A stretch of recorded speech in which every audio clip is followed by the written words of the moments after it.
มื่อสูงค่าเมื่อสูงพี่น้องผู้ถมยี่น้องเขาดังเสียงในค่าเนาะเงาตัวในก็เขาติมาหลุเนพี่น้องเขาข่าวก้นกำลีถูกรางวัลที่1ปาดเมื่อว่าป่วนมาในเนี่ยค่ะอ้อปาดในก็ติมีดังก้นถูกรางวัลที่1ว่า6ล้านเส2ว่า12ล้านเส5ว่า30ล้านเสในค่ะอ้อวันดังสุดในเฮามาด้วยปาก็ในก่อนค่ะเนาะปาก็ในอายุ61ปีเปลี่ยนก้นขายเข้าลามถูกรางวัลที่1ปาดใน1ว่า6ล้านวัดในค่ะอ้อวายเสปาเขาถูกรางวัลที่1เย้าอันเป็นผู้สื่อข่าวเขาก็เมื่อหาถึงที่เฮือนถามปาเขาว่าเอาเลขในดีเหลือมาในค่ะอ้ออันเป็นปาเขาในก็รัดในผู้สื่อข่าวเขาว่านอนพันหันโผก็อันตายกว่านั่นเป็นลายขึ้นทับกันโผก็นั่นมาเข้าฝันในค่ะอ้ออันเป็นปาเขาในก็ซ้ำอ่ำโฮว่าเตซื้อเลขอีสังลีสังกว่าหาซื้ออายุโผก่อนตายกว่าเสขึ้นมาเข้าฝันนั่นเมื่อโผป้าเขาตายกว่านั่นในอายุ63ปีในค่ะอ้อปาก็ในก็กว่าหาเลขท้าย63อัมมีเซตีซ้ำหันมีเลขท้าย6ส่วน3เวอร์หนึ่งก็เลยยิบเอามาเสในค่ะอ้อ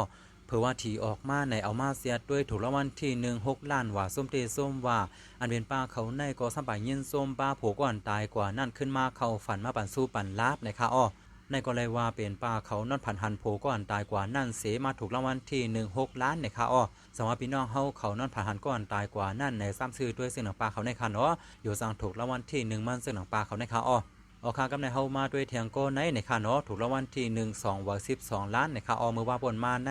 ผู้ยิงโก้ในอายุ32ปีเป็นโมยายิงในหมู่บ้านเขานั้นในค่ะอ้อปาดมือว่าปนมาในมันนางถูกรางวัลที่1 2ว่า12ล้านในค่ะอ้อวายเสมันนางถูกรางวัลที่1ยาวผู้สื่อข่าวเขาก็กว่าหาถึงตีเสถามมันนางว่าเอาเลขดีเลยมาในค่ะเนาะมันนางในก็รันในผู้สื่อข่าวเขาว่าเลขส่วน3ในเอามาตีนิ้วก้อยผายขวาในค่ะอ้อก่อนวันที่เตออกในมือมันนางอันเป็นนิ้วก้อยผายขวาในซ้ำนางมันหลอกออกมาสัมพันธ์เป็นเลขส่วน3วายเสนั้นมันนางหันซึ่งนั้นเย่าก็กว่าหาซื้อเลขท้ายส่วน3มาไว้2เวอร์ในค่ะอ้อเพื่อว่าที่ออกมาเอามาเสียด้วยถูกรางวัลที่1 2เวอร์12ล้านส้มเตส้มว้าในค่ะอ้อมันนางอำถางเสียอิดว่าเลขอันหันที่นิ้วก้อยนั่นจะเป็นรางวัลที่1ในค่ะอ้อในก็เลยว่านิ้วมือปั่นสู้ปั่นลาบในค่ะเนาะหัน2ตัวมันกล้วยสามารถถูกรางวัลที่1 2เวอร์12ล้านซึ่งไหนออกค่ากับในเฮามาด้วยแทงโกในค่ะเนาะเมบาโกในอายุ60ปีถูกรางวัลที่1 5เวอร์30ล้านในค่ะอ้อมือว่าป่นมาในวายเสผู้สื่อข่าวเขาฮู้ว่าถูกรางวัลที่1 5เวอร์30ล้านเย้าอันเป็นผู้สื่อข่าวในก็เมื่อถามถึงตีเฮือนว่าเมปาเอาเรียกอันไหนดีหรือมาในค่ะอ้ออันเป็นเมปาโกในก็ลาในผู้สื่อข่าวเขาว่าซื้อซ้อมป้ายรถลำเก่านั่นมากูปาด6ส่วน3ในซื้อมาตาเสในค่ะอ้อเพราะว่าที่ออกมามือว่าในเอามาเสียด้วยก็ถูกรางวัลที่1 5เวอร์30ล้านส้มเตส้มว้าในค่ะอ้อเงินอันไรมา30ล้านในเดียวกว่าเหตุการณ์ตั้งเลหลูด้านพองเส